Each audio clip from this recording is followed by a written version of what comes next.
এখন দেশ স্বাধীন হয়েছে এই কথাটা লেখা ফেসবুকে পোস্ট করাটা আমাদের জন্য যতটা সহজ, বিশ্বাস করেন ছাত্র জনতার এই স্বাধীনতা বয়ে আনাটা এতটাও সহজ ছিল না।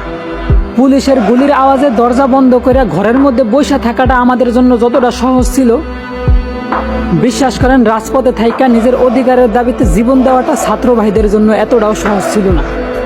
তাই এই স্বাধীনতা ছাত্র জনতা আর সাধারণ মানুষের, কোনো নির্দিষ্ট দলের না।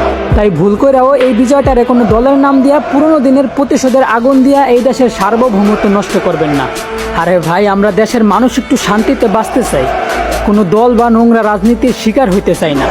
আর তাই আমাদের চাওয়া এই দেশটারে শাসন করুক কোনো যোগ্য বীর পুরুষ, কোনো নারী অথবা কাপুরুষ না।